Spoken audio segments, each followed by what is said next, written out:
5 मई को एक movie release होने जा रही है जिसका नाम है द केरल स्टोरी। इसको लेकर इतना विवाद क्यों मचा हुआ है और आखिर क्यों सुप्रीम कोर्ट में इस फिल्म को रिलीज ना होने की याचिका दाखिल की गई थी, ये मैं आपको आज इस वीडियो में बताने वाली हूँ। नमस्कार, मैं हूँ समीक्षा दीक्षित और आपका स्वागत है सत्योदय मीडिया में।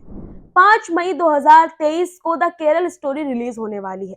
ये सिनेमा घरों में रिलीज होगी और इसको लेकर लेफ्ट डेमोक्रेटिक फ्रंट कांग्रेस ने सुप्रीम कोर्ट में याचिका भी दाखिल की थी। इस फिल्म को रोकने की मांग उठाई गई थी, लेकिन आखिर इस फिल्म में ऐसा है क्या? क्यों इस फिल्म को रोकने की मांग उठ रही है? क्यों इस फिल्म को लेकर इतना विवाद छिड़ा हुआ है? तो मैं अगर आपको शुरुआत से बताऊं तो सबसे पहले अभी 26 अप्रैल को इस फिल्म का ट्रेलर आया था। इसके पहले नवंबर 2022 में इस फिल्म का टीजर लॉन्च किया गया था। जब टीजर आया था तो उस वक्त इतना ज्यादा विवाद नहीं हुआ था जितना विवाद ट्रेलर आने के बाद हुआ है। दरअसल इस फिल्म में दावा किया गया है कि केरल की 32,000 महिलाओं को आईएसआईएस में उनको भेजा गया और इसके बाद वो 32,000 महिलाएं उनको कन्वर्ट किया गया मुस्लिम धर्म में और वो आतंकवादी बन गई।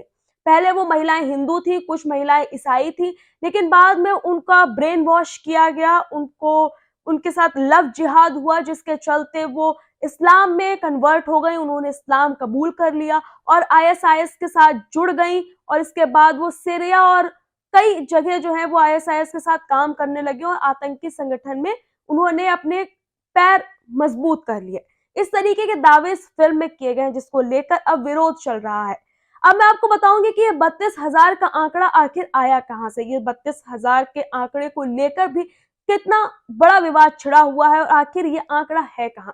दरअसल इस फिल्म के डायरेक्टर सुदीप दोसेन से जब पूछा गया, एक यूट्यूब चैनल है द फेस्टिवल ऑफ भारत करके, उसमें उनका इंटरव्यू चल रहा था। उस दौरान उनसे पूछा गया कि आखिर आप ये दावा आप कैसे कर सकते हैं कि 32,000 महिलाओं को इस्लाम कबूल करवाया गया, उनको कन्वर्ट किया गया। तो इस पर संदीप दोसेन ने एक आंकड़ा पेश किया था चीफ मिनिस्टर उस वक्त के तत्काल चीफ मिनिस्टर ओमान चांडी का। उन्होंने बताया था कि 2010 में ओमान चांडी ने एक बयान दिया था विधानसभा में खड़े होकर जिसमें उन्होंने कहा था कि 2600 से 3200 महिलाएं हर साल इस्लाम धर्म में वो कन्वर्ट हो रही हैं, वो इस्लाम कबूल कर रही हैं, जिसके चलते उन्होंने अंदाजा लगा लिया कि अब तक कम से कम 32,000 महिलाएं इस्लाम कबूल कर चुकी होंगी।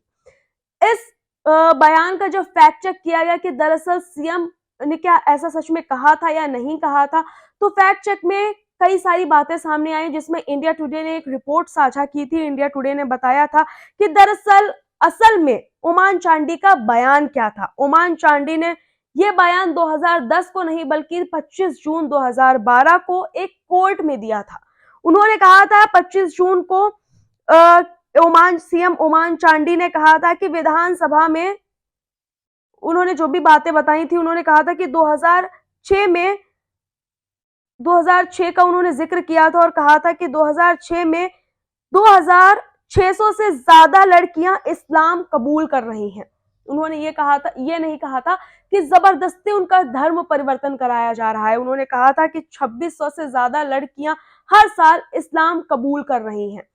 और जिस तरीके से सुदीप दोसेन ने जो बात कही कि सीएम के आंकड़े पर उन्होंने ये बातें 32,000 का आंकड़ा दिया, तो सीएम बता दूं मैं आपको कि ओमान चांडी का भी अभी हाल ही में एक बयान आया था जिसमें उन्होंने इस बात को सिरे से नकार दिया था कि उन्होंने इस तरीके की कोई बात कही है। इसके अलावा मैं आपको बता दूं कि इस फिल्म में मुख्य किरदार में अदा शर्मा है। अदा शर्मा शालिनी यूनियन कृष्ण के रूप में उनका किरदार वो निभा रही हैं और अदा शर्मा इसमें एक नर्स बनी हुई है।